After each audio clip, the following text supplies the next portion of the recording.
Okay, so welcome everybody. We have a really extraordinary guest with us today, and I have long admired our guest. Her name I've been practicing is Ngoc Minh Ngo. I hope I said that correctly, Nip. And so today is my opportunity to really share with you all of her artful talent and her wisdom. And she has a little bit of a lengthy bio, but we'll get to that in a second. But for those of you who don't know Nip, she is a photographer and an author, and her work, as they say, explores the intrinsic beauty of plants and nature. And I think that nature is sort of destiny, even when it comes to your name. So, welcome. I appreciate you coming, Nip. And thank you. I'm so glad you got your Ladies Who Lunch gift appropriately. So, I've long been fascinated by people and their names and what they mean. And when I looked up what your name meant, it means in Vietnamese, your nationality, is precious stone or gem or a jewel. And it symbolizes beauty, purity, value, and a rarity. Its name is associated with inner worth, prosperity in your culture. And the name reflects that sort of cultural appreciation for preciousness, both in the physical form and inner qualities like that beauty and rarity. So it can also imply nobility and a sense of worth that is treasured. And I will say that all of us in the garden and floral world treasure you very much. So thank you for being our guest. We treasure you. So while I read your bio, Bill's going to show you the table that I created as a homage to you, sort of in your honor. So Nip has very many books, I think over six of yours and those that you've contributed to. And here's her latest book. So I'm going to read this. So a little bit like Julia Louise Dreyfus, who reads these long bios for some of her guests. And I love her show. I don't know if you ever watch or listen to her podcast, but she's brilliant. So I'm going to read a little bit of bio here. She's a celebrated photographer and the author of six books, including Bringing Nature Home, In Bloom, and Eden Revisited. And she's contributed to award-winning books, including Sourdough, my friend Sarah Owen, and most recently, Janet Mavak, who was a previous Ladies Who Lunch conversation guest, and her book about Birdhaven Farm, the story of an original American garden. Ngoc is the recipient of the New York Botanical Garden Larry Letterman Landscape Photography Fellowship and the Land Place Spirit Award from Longhouse Reserve. You have a degree in landscape design from Columbia University. Your images have been published in the World of Interiors, Tea Magazine, Architectural Digest, Cabana, House and Garden UK, and your new book, Roses in the Garden, was featured in the March 2025 issue of Vogue. And you you can also purchase her design scarf from Echo Design. They're sort of like friends of mine, so I love that you did that, a little while ago. So you can own Nyak's books and her scarves, which is like fabulous. So I've been following your work, your very elegant work as a gardener. I was so honored to have been at the Garden Conservancy lecture in New York, where we met up earlier in the season as part of your book tour. So a little bit of your background that you shared there was that you are a Vietnamese refugee who grew up in California, and you've captivated your audience with your personal story for sure, intertwined with your passion for roses and photography. And I dare say that this book is a love story, not just of the plants and the roses, but your father. So that was deeply touching to me. You shared some of your insights on some of the world's most breathtaking rose gardens, spanning continents and cultures from England, France, Spain, Italy, Morocco, Japan. So you can take a little passport there and travel around. So some of the things that people have written about you is that your work makes you feel like you're in the garden, that you might touch or smell that flower. Um, so it's sort of like how they said you coexist with the flora, both in the home and in the garden. So that's like a big portrait of some of your work, which is really astounding. It really is. So I guess the first question I would have is there anything you want to add to that? You can see the tablescape here is really all of the roses. And of course, I had to add because it's October and we're coming up on the Day of the Dead that the Dia del Muerte, they use roses in their homage, as part of their altar scapes that they do because they symbolize that same love and passion for the deceased one. So, photography, roses, it all seems part of culture. So I have to ask first, how did you get into photography? Did you always know that you wanted to have an artful career like that? No, Jane. So I discovered photography relatively late. I was working on a film with friends, and together we looked at a lot of photography books. That's when I thought that I would like to try photography. And on the film, there was a still photographer, and she very kindly taught me how to print black and white. And I did that. I set up a dark room in my kitchen. Um, I was living in Soho at the time, and so I fell in love with it. I started printing and I started taking pictures, and eventually I learned how to print color. When I discovered color, I just thought I could do something with photography and decided to pursue it professionally. So you never took classes or went to school for being a photographer? No, I guess what you would say is I was self-taught. Wow. Talk about innate talent. That's fantastic. Do you still feel like you're learning, or how do you feel like that you want to improve your craft, or you're like, I'm good, I'm just going to go with my instinct? It's a little bit of both. I mean, photography, I think for me personally is quite intuitive, especially when I'm shooting a garden. I'm very limited on time because the lighting, I have absolutely no control over. It's the sun, and it comes up when it comes up, and so I think so much of it again was it is very intuitive. At the same time, there's always something to learn. There's always a different situation, and also technology. I started out shooting with a manual camera, and I printed all my pictures, and now I'm shooting all digital. And that's a huge difference. And I have to Yeah. learn Photoshop. I have to learn like a whole new software capture one. So and that's constantly evolving. That's constantly being improved. So yeah, it's Yeah. a never-ending learning process. Yeah, I mean, for me, I call myself a philomath because I love learning, but some people like to stay with whatever their, what's in their wheelhouse, and they're like, this is me, this is what I'm doing. But I'm always looking to learn Yeah. new things. That sense of curiosity.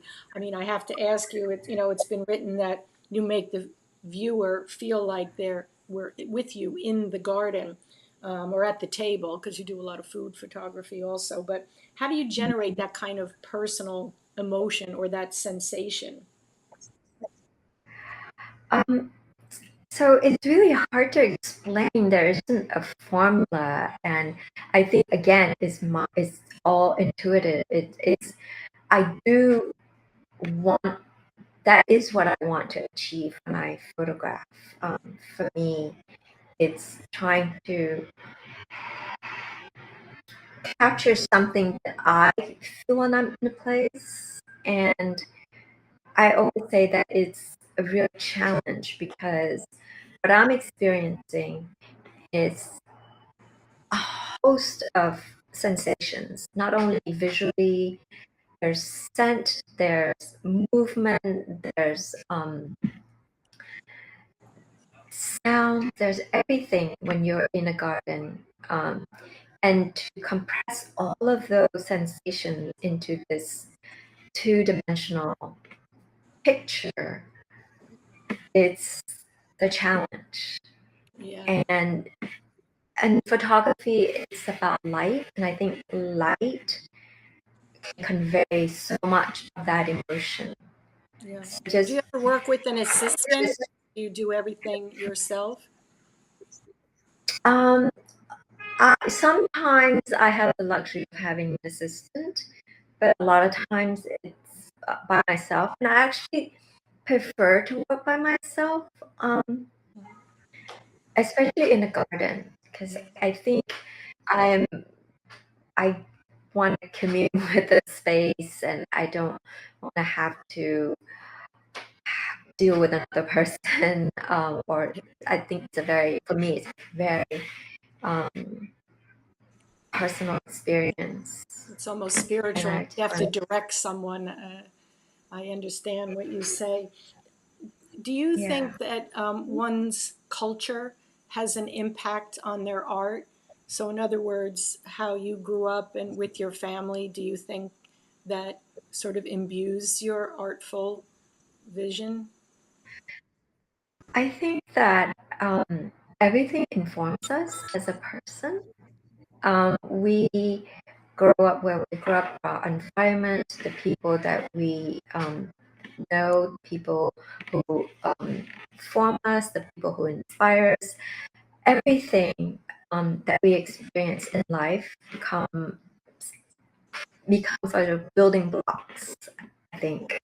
And so that, I think, comes through in our work, whatever it is that we do. And especially in the creative field, bring all of those things into the work that we do. So I guess that's a long way of saying yes to your question. Okay, so we're just going to go. We just lost one little thing here, so we're going to come back to it in 1 second.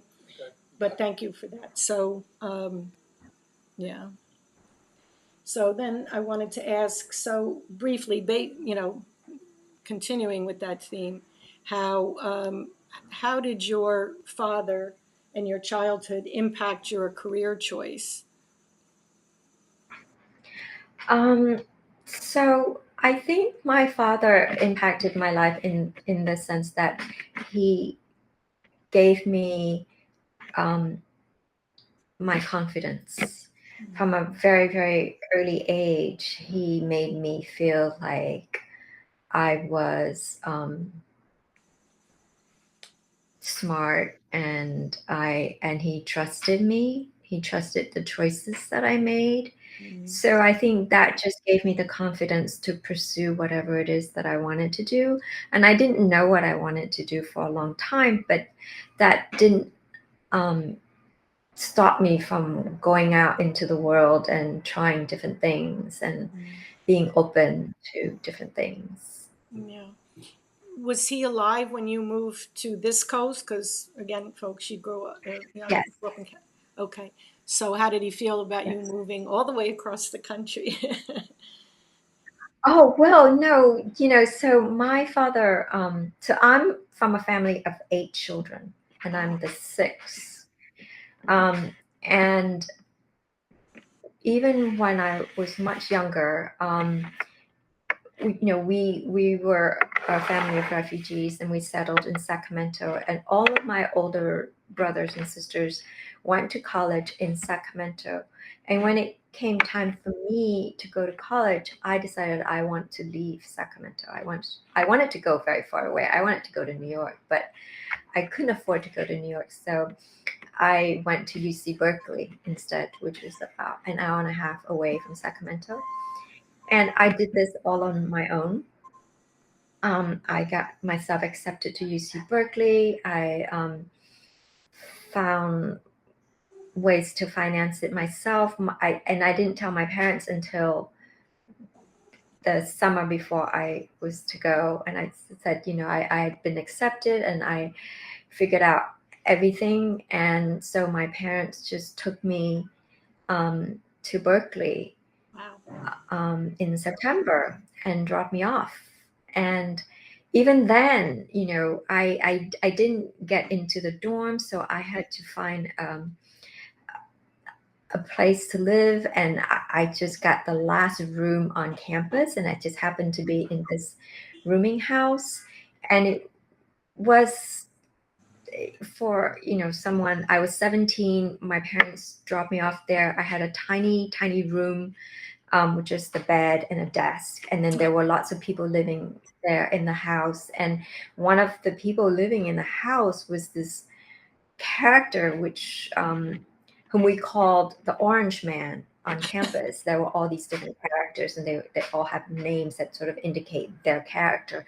And his was the Orange Man, and his thing was he was always dressed in orange, and he was always holding an orange and just standing there on Sprout Plaza on campus all day long.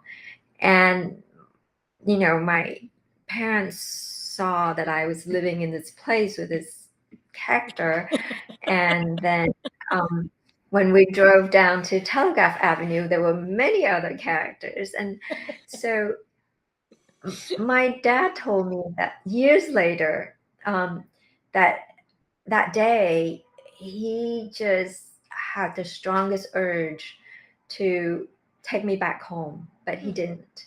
He, in the end, trusted me. I sorted it all out myself, and so he trusted me to carry on. And Oh, so, yeah. that is such a sweet story. I was going to say California and oranges and nuts and fruits is what Yes. they say about the state, right? But that is Yeah. just a charming story. It's like so real life too. Um, I I may have the wrong impression of you, but I always was struck that you seemed shy or humble.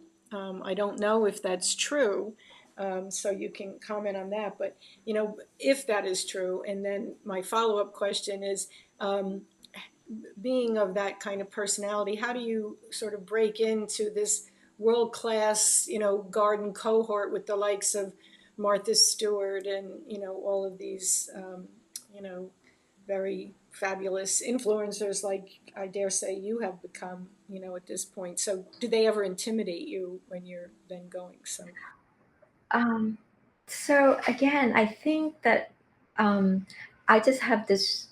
First of all, yes, I am shy. I am very reserved. I've always been very quiet. Again, from a family of 8, I learned to just sort of stay in the background and work hard. And I've always been confident in my own abilities.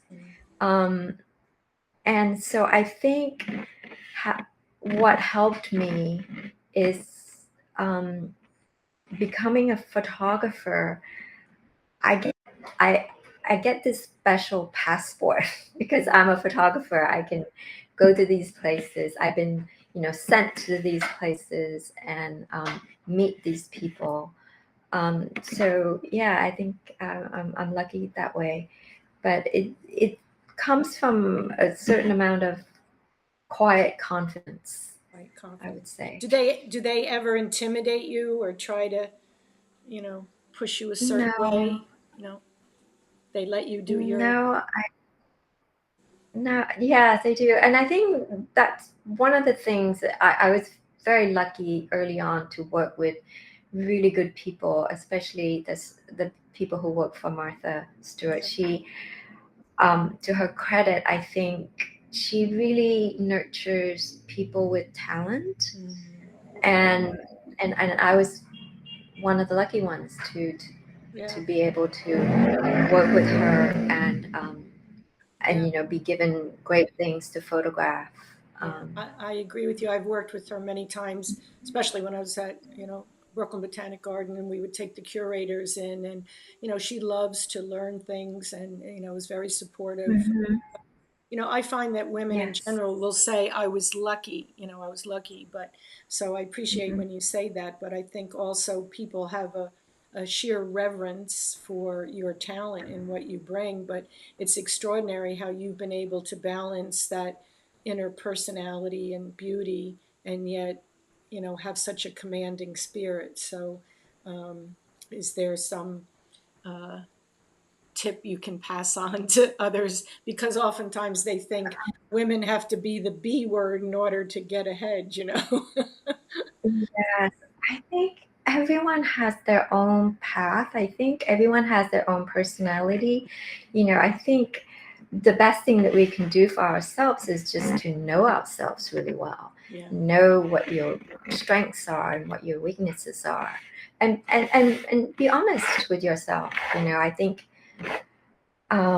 we can't do everything. We can't be everything for everybody, but we can sort of cultivate what we're good at. And I think that confidence, I think, will get you very far That's a good if you know yourself. pearl of wisdom.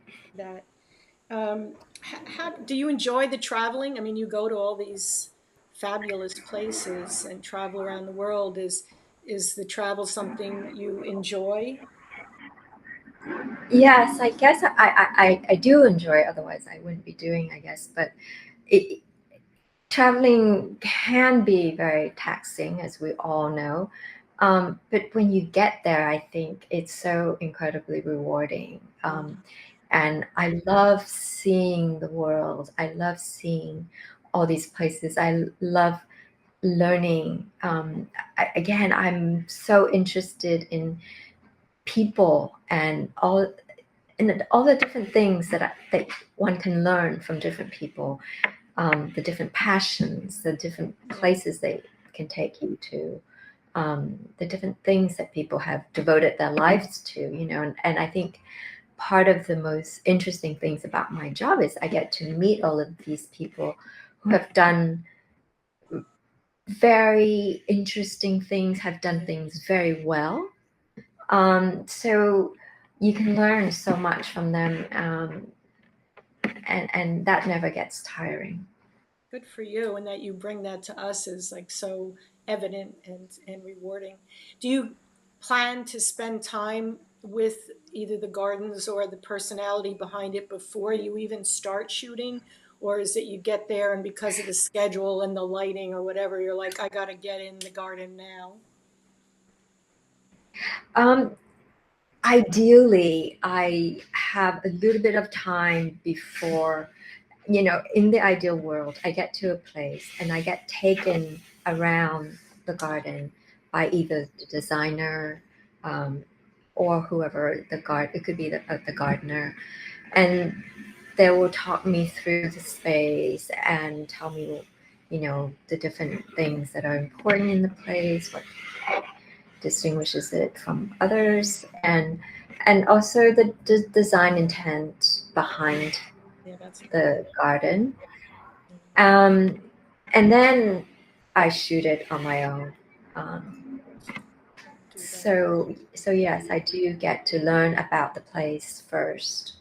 Are you seasonally overscheduled, or because you're doing gardens around the world, it balances? I'm thinking when things are in bloom, here, maybe you then go somewhere else, balance it. Well, I work mostly in the northern hemisphere, so it's the same season pretty much. Lucky us. So it does get very hectic the months of May and June, and from spring onwards, Yeah, it yeah, starts rolling, yeah. and then May and June is sort of the peak, and then it quiets down a little bit, and then into the fall, and then in the winter it's quiet, like December, January, which is Time for good. thinking and reflection. I know as a garden designer Yeah. myself, we call that the silly season in the spring. There's just So there's just too much work to do. Yeah. But so then I have a question: how do you balance your, love of the gardens, your work life, your community, and fun? Like, what do you do for fun? Well, my work is fun. Ah, yeah, I think it's. um, sorry, I didn't speak because there was someone honking outside. Oh Sorry no, about this. I thought it was Anyway, great. um, yeah, my work. I have a lot of fun with my work. Yeah, So a lot of it is fun, but also there are always things that I'm trying to learn, trying to do. Um, I'd like to learn how to draw and paint. I love reading. I love watching movies, films, going to see concerts, music. There's just so much. And wow. seeing friends. I mean, I love spending time with friends and seeing what they're doing and talk. Yeah, just spending time talking to friends. All of Inspired. those things Yeah, I know. are inspiring and nourishing. And I think you volunteered at BBG in the Rose Garden. Is that correct, or you just liked going there? I used to volunteer there at the Brooklyn Botanic Garden. I volunteered also at the Brooklyn Bridge Park. There is a great organization in New York called New York Cares. And given my erratic schedule, Mhm. it is the best thing that I discovered. Um, you can sign up for anything that they work with so many different organizations around the city. We can clean up parks, we can work on the compost program, we can clean up schoolrooms for children before the school year, pack backpacks, pack food, deliver food, and huge, I mean, anything you can think of. You can sign Fabulous. up to do whatever you're interested in. And you can sign up, the day before, the week before. So it really works with my schedule. When I have a spare moment, I would sign up for something. And lately, I've been actually signing up on these knitting sessions. And so they get all of this yarn donated, and we sit around and either crochet or knit squares that we then sew together as blankets, or we could also make hats and scarves. So Oh, that's fabulous. it's great. My assistant at Brooklyn Botanic Garden, she was a big knitter. She'd go on knitting cruises and things, so I know how engaging, and it's not isolating, it's a community. But thank you for sharing that New York Cares, because I did City Harvest, but since the pandemic and, my mother and different things, we're here at our country house more often, and you can't volunteer as much as I'd like to. But that, you know, when you have a crazy schedule, that will definitely work for me. Um, so I have just a couple of other questions. It's going so fast. Do you have a memorable or a favorite garden that you've photographed, or food? Oh, there's so many memorable gardens that I've photographed. But I've spent a lot of time in Ruhuna, which is the garden that I photographed in the book called Eden Revisited. Uh-huh. So I probably have spent more time in that garden than any others. So that is very close to my heart, because also that garden is it's where my friendship with Umberto it's cultivated. And I love what he does there, and the mission to save these wildflowering bulbs of northern Morocco. He's taught me so much about beauty, but also about history and about life and community. It's so yeah, it's a place that is still evolving, still changing, and I haven't been able to go back there as often as I would like to, but yeah, it's a place that has made a Oh, huge that's wonderful. impression on me. Thank you for Yeah. sharing that.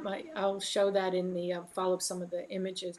My husband, Bill, the Mm. cameraman, Marty Scorsese, said it helped blossom your friendship. So I like that. Using that word, the blossoms of that. It's very funny, right? What inspires you? I mean, you're inspiring, but what inspires you? What inspires me? Music inspires me. People inspire me.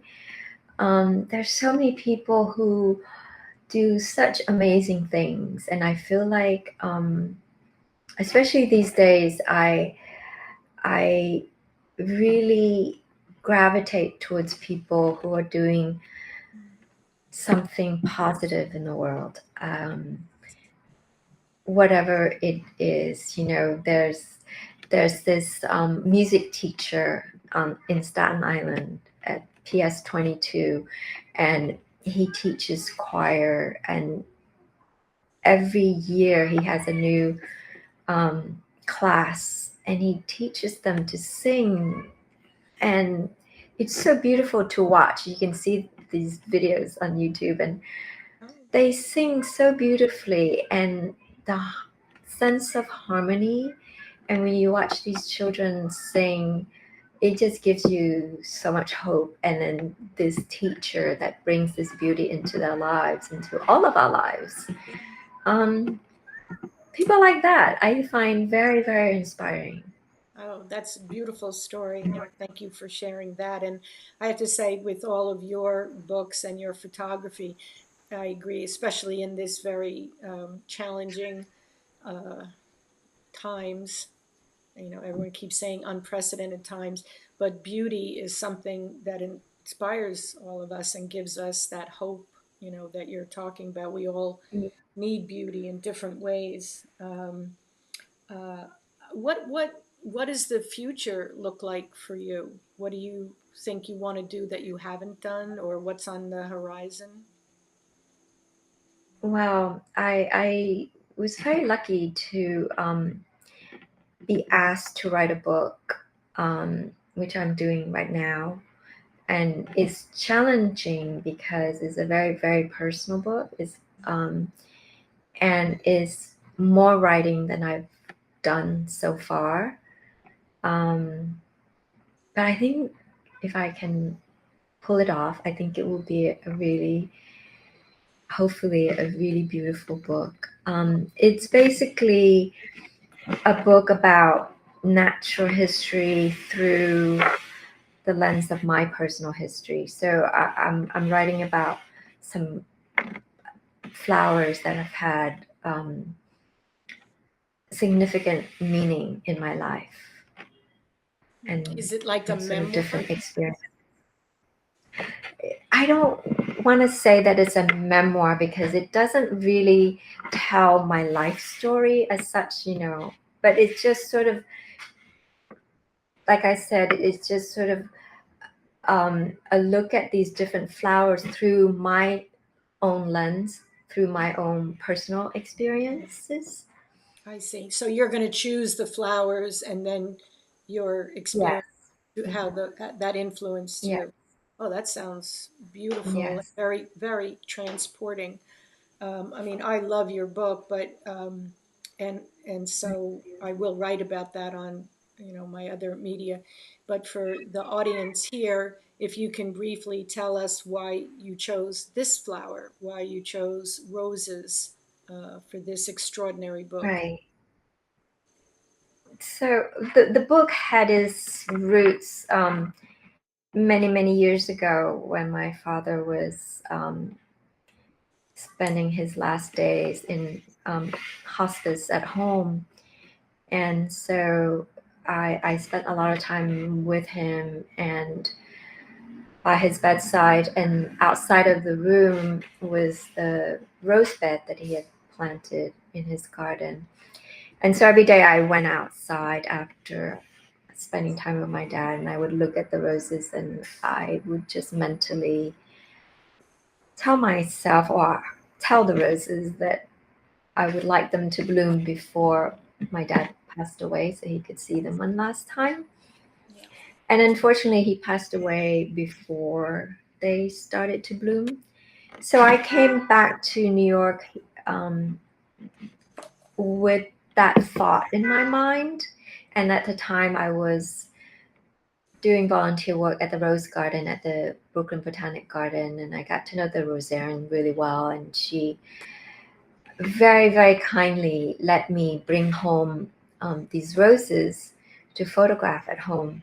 Um, so I would have these long days where I would just be photographing the roses and thinking about them, and sort of mentally have a conversation with my dad to tell him about these roses that he didn't know, and the stories behind them. And from there, I just got more and more absorbed into the story of the rose. I mean, there's so much history behind it because it's been in cultivation for a long, long time, perhaps the oldest cultivated flower in our garden, or Yeah. one of the oldest anyway.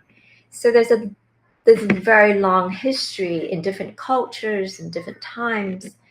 And so I just carried on learning about them. And 10 years later, 15 years later, I was asked what I wanted to do next. And I said to my publisher, well, maybe a book on roses. And so that's how the book came about. No, it's beautiful, and I tell you, everyone, you have to get the book. It's just extraordinary to look at and to be inspired by. I mean, I mean, no small reason why roses are, representative of love, and like I talked about, even the Mexican culture is, it's indicative of many, many celebrations, and they're just beautiful. Yeah. So, thank you for that. Um, Thank you for sharing that, I should say. So, any, I'll say, photo or publishing tips? Like if a young woman was coming up, what would you tell her? I mean, a lot of people now, they have their smartphones and they take a bazillion pictures and they think, oh, I could be a photographer, I could do that. But if they're serious about a career, and I know that's a very expansive question, but what would you tell her?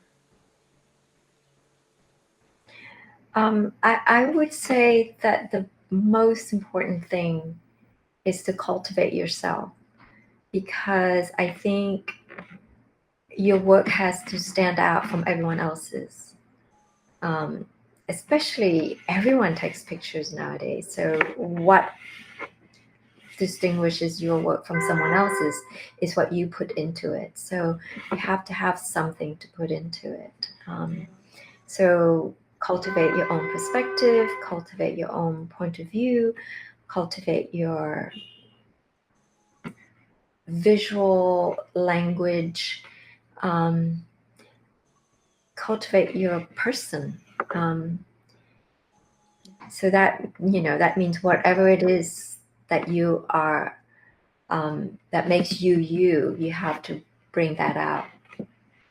I think people, And to there, the point of what you're saying, it's almost like people have to slow down and really feel the um, genius loci or the spirit of the place, that we say in garden design. But yeah, too often people, not me just saying it, but they get to a place and before they can really enjoy it, they're taking a picture just to show they've been there rather, yeah, feeling right, like, you're in a place. So that's very, right. very wise, yeah, wise tips. Yeah, I think what it means is that it is one thing to just take a photograph to prove that you were there, and to take a photograph that communicates something from yourself, Yeah, I always feel like right? you're telling a story. You tell a story with your Yes, photograph, and you just want to explore that, yes,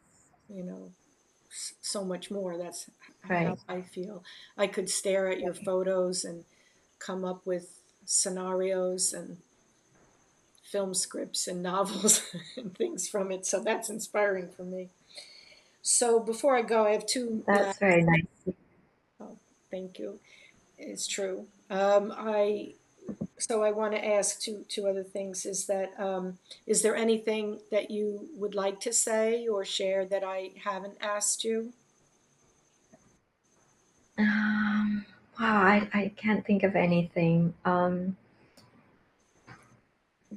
No, I think what I would like to say is like the world is so beautiful, and I think that we often forget. And and I think going back to your question to a young photographer, I think we do have kind of a mission if you're going to be a photographer to sort of remind people of that beauty, because I think it's so easy that we're so distracted. So yes, And also, nature. So that's my particular love. It could be someone else had some other things, but whatever it is, I think nature for me is an amazing force, and in this world of technology, it's often forgotten by young people. yes, yeah, And I just want to bring us back to that. yes. A very, very There's this.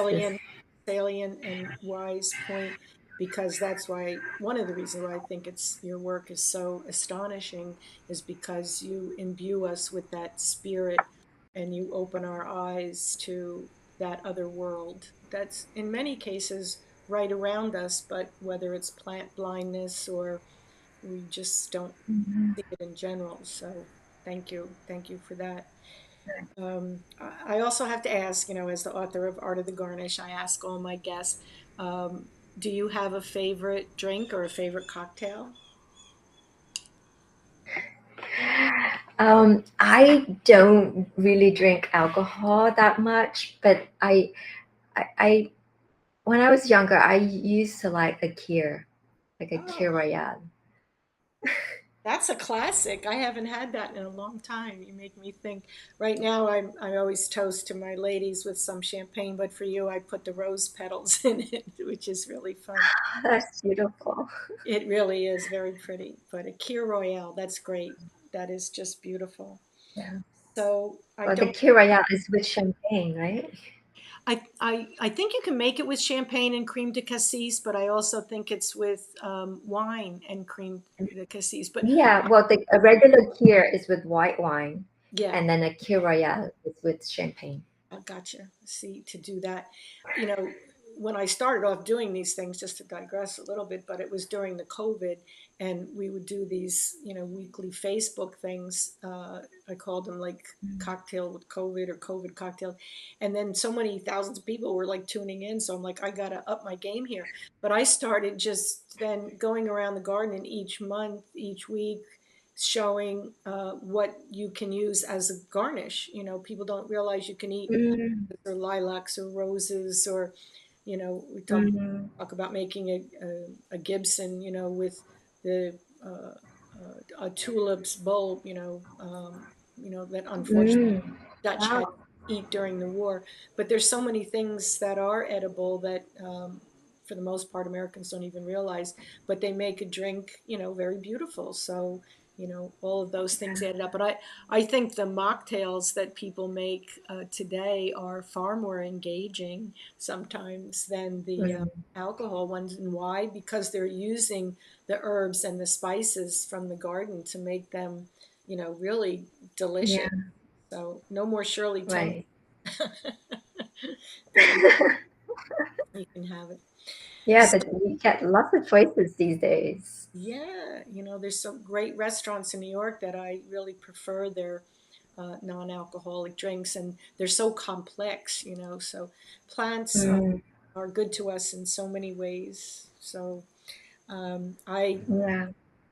well, I can't wait to hopefully not only share this with everyone. I don't want to say goodbye is like the thing, but so for the time, but hopefully we can meet up in Gotham or in Brooklyn there, and have a nice mocktail and a lunch.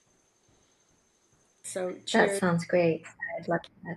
Let me Thank just, you. for Thank those you of so you much. that don't, that follow, I mean, she has a bazillion followers, but you can follow Knock on her Instagram, and if you're so inclined, on her LinkedIn, that you can go there. But thank you so much. I really appreciate you and your art. Thank you. Thank you. Bye bye.